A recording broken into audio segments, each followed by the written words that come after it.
Nós falamos no primeiro bloco, professora, de alguns desafios da educação infantil, como a necessidade de valorização dos profissionais. Quais são os outros principais desafios para que a educação infantil no país dê um salto de qualidade e também consiga ofertar o número de vagas necessárias? Eu destacaria 3 nesse momento.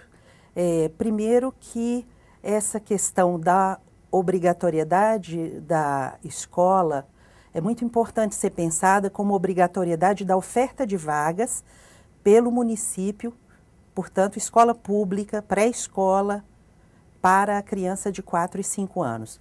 Isso significa que os municípios precisam ter metas orçamentárias claras, bem definidas, ano a ano, nos planos plurianuais de governo, para que ao longo desses próximos 5 anos, a gente consiga efetivamente garantir a vaga. Por exemplo, na região metropolitana de Belo Horizonte, a oferta existente é das escolas comunitárias, a gente chama de creches comunitárias, mas na verdade elas oferecem vagas em creches para crianças de 0 a 3 anos e vagas também para as crianças de 4 e 5. Então, é muito importante o Fórum de Educação, o Fórum Mineiro de Educação Infantil, por exemplo, nesse momento, está trabalhando para isso, para colaborar com os municípios no sentido de reconhecer em relação ao tamanho da sua população, ao número de crianças que tem de 4 e 5 anos, né, reconhecer o quanto de vagas eles precisam garantir ao longo desses anos, de modo que isso auxilie a definir essas metas de oferta. Agora, muitas dessas vagas, professora, são ofertadas por meio de convênio com creches comunitárias, como a senhora estava nos contando anteriormente. Isso cria algum problema em termos de qualidade dessa oferta? É muito importante a gente reconhecer o papel histórico da creche comunitária no nosso país, que quando o Estado não exercia essa função da oferta de vagas, essa rede comunitária foi muito importante. Foi graças às mulheres, aos movimentos de bairros organizados que as crianças tiveram oportunidade, boa parte das crianças que não podiam pagar por uma vaga na escola privada particular, puderam ter acesso à escola infantil. O convênio é importante e hoje o Ministério da Educação tem um documento, uma normativa que orienta para que tenhamos boas e qualificadas políticas de conveniamento entre os municípios e as chamadas creches comunitárias, né? E significativa parcela das crianças de 0 a 3 anos continuarão sendo atendidas ainda pelo segmento comunitário. Né? Ao mesmo tempo, essas crianças de 4 e 5 anos, que até então são atendidas também nas creches comunitárias, com a obrigatoriedade da pré-escola, significa que as metas dos municípios precisam prever claramente essa responsabilização de metas, de números de vagas, para que essas crianças tenham a escola pública nos 4 e 5 anos. Isso não significa, por outro lado, que o município não deva se responsabilizar por oferta de vaga em creche, portanto, para criança de 0 até 3 anos de idade. O diferencial é que a escola de 0 a 3 anos não é obrigatória. É opção da família e direito da criança a vaga na escola infantil faixa creche. Agora, professora, pelas políticas públicas que têm sido encaminhadas até o momento, a meta do novo Plano Nacional de Educação, que prevê atender 50% das crianças de 0 a 3 anos até 2020, será cumprida?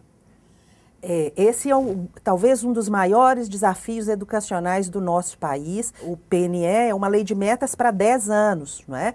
Então, ele precisa realmente de ter metas responsáveis com as demandas que a população e os segmentos organizados da educação apresentaram na Conferência Nacional de Educação em 2010. E essa é a meta, que realmente 50% das crianças de 0 a 3 anos, quando as famílias demandam, tenham vagas em creches. Qual que é a expectativa da senhora?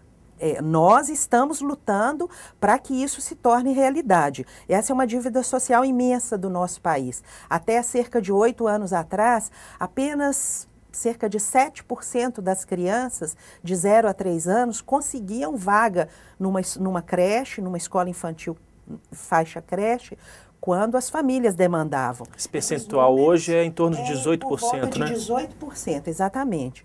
Então, melhoramos, mas ainda é muito pouco frente à necessidade das crianças e das famílias, porque já se foi o tempo que era possível a uma família deixar a criança na casa de um parente ou contar com colaborações para que a criança pudesse ser assistida, viver o seu tempo da infância, né, quando os pais necessitam trabalhar, estudar, se requalificar, enfim. Então, hoje, a escola é uma demanda da nossa época, é uma necessidade contemporânea, né? E ela não é substitutiva da família, ela complementa essa função socializadora da família. E a concretização disso exige financiamento. Esse financiamento, ele é previsto na lei do Fundeb. O Fundeb abarca toda a educação básica, desde a creche até o ensino médio.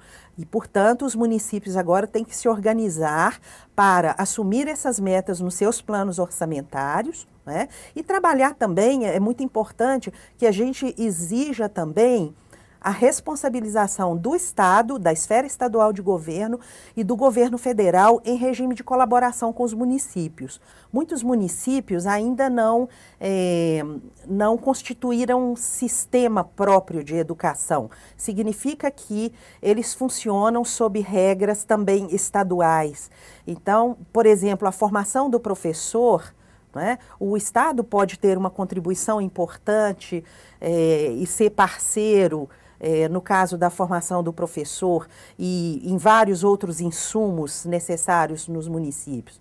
No caso do governo federal, hoje existe um programa nacional importantíssimo e que a gente defende a continuidade dele, chamado Pró-Infância, para construção e implementação de escolas infantis nos municípios. Se o município está em dia com as suas obrigações com o governo federal, ele pode concorrer para a construção de creches próprias nos próprios municípios. Professora Dinéia Domingos, agradeço a participação e a gentileza da entrevista aqui para o Extra Classe. Ok. Confira agora as notícias da agenda.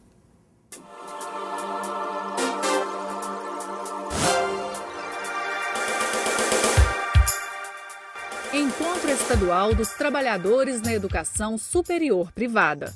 O objetivo do encontro é socializar experiências, avaliar a situação de trabalho na educação superior privada e debater a mercantilização na educação superior no Brasil. Mostra Kenji Mizoguchi. O Cine Humberto Mauro apresenta entre os dias 23 de março e 3 de abril a mostra Kenji Mizoguchi. Serão exibidos 5 filmes deste que é considerado um dos maiores diretores do cinema japonês e mundial. Confira agora o Simpre em Movimento.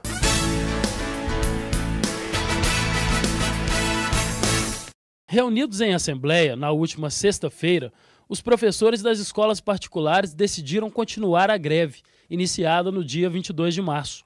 Em uma reunião na última quinta-feira, na Superintendência Regional do Trabalho, foi apresentada uma proposta de acordo. No entanto, a Assembleia dos Donos de Escolas não aceitou os termos da proposta.